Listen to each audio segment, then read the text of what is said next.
There comes a moment in life when everything feels heavy. Emotions, expectations, disappointments, everything seems to pile up until it overwhelms you. You search for peace, but it slips away. You try to control things, but everything keeps escaping your grasp. And it's right there, in the middle of this inner chaos, that true spiritual growth begins.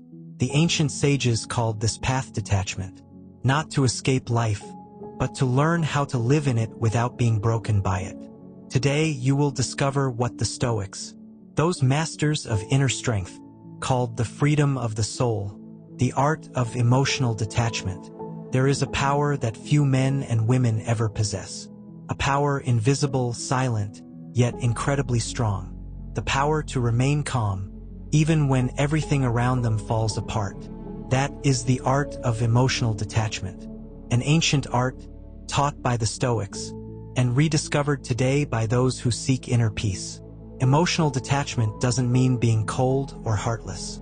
It doesn't mean running away from life. It doesn't mean denying your emotions. It simply means refusing to be their slave. It's the ability to feel without being destroyed, to observe without being swept away, to live fully while remaining centered. The Stoics said, "It is not things themselves that disturb us, but our judgments about them." Epictetus, "What you feel does not come directly from events, but from the way you interpret them. And if you can change your perception, you can change your inner world." When you feel anger, fear, or sadness, you often say, "I am angry, I am sad."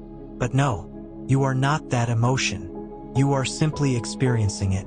It's a passing moment, a wave that moves through you. But you are not the wave. You are the ocean that holds it. The one who truly understands this becomes free, because they stop confusing themselves with what they feel. They stop being prisoners of their reactions. Seneca said, "He who conquers his emotions is mightier than he who conquers armies." Why do we suffer so much? Because we cling to what doesn't belong to us. We want people to understand us.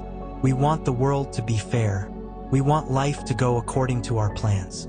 But reality does not obey our desires. And the more you hold on, the more you suffer. Detachment doesn't mean not wanting anything. It means not depending on the outcome. You do your best, and then you let life take its course. The Stoics lived by a simple rule: do what you can, accept what you cannot change. That is not weakness. That is strength.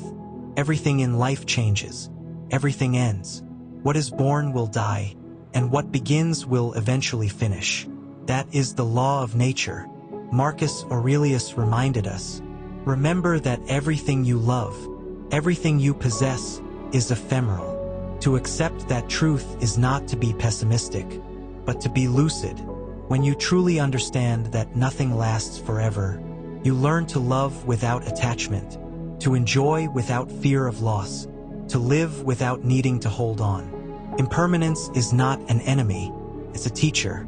Every loss, every change, brings you back to what is eternal within you, your peace, your awareness, your inner being. The Stoic does not run from life. He observes it. He doesn't judge events. He welcomes them as they are.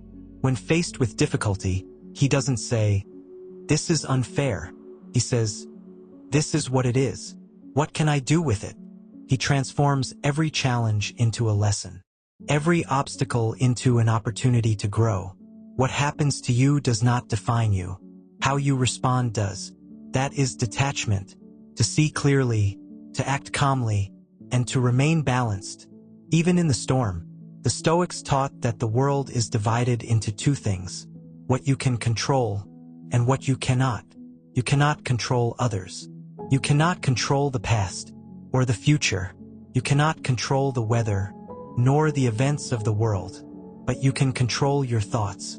You can control your attitude. You can control how you choose to respond. And that is where your true power lies.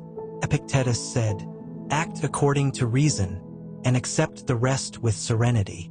Detachment is the conscious choice, to stop wasting your energy on what you cannot change. It is the wisdom of letting go of control and aligning yourself with the flow of life. Detachment is practiced every day. In small things, when someone provokes you, observe your ego rise. Breathe. Don't react immediately. When you lose something or someone, observe your pain. Breathe again. Remember, nothing is permanent. When you want to control everything, observe your impatience and breathe once more. Each breath is a lesson in detachment. You inhale, you welcome. You exhale, you let go. That is the rhythm of life itself. Little by little, you learn to stop being governed by circumstances and instead to remain centered, lucid, and peaceful. Detachment is not escape. It is victory, the greatest victory of all. Victory over oneself. When you master your inner world, no outer chaos can harm you. Marcus Aurelius said, "No one can harm you unless you allow them to." That is the true power, the power of inner peace. A calm that depends on nothing, and that nothing can break. Emotional detachment is not a destination. It is an art, a daily practice. You don't need to shut down your heart. You simply need to learn to keep it open, even when the world shakes around you. Remember, you are not your emotions. You are not your thoughts. You are the one who observes them. And as long as you stay aware of that, nothing can destroy you. He who conquers himself is greater than he who conquers the world. Buddha, peace is not somewhere else. It's already within you. You just need to remember how to stop losing it.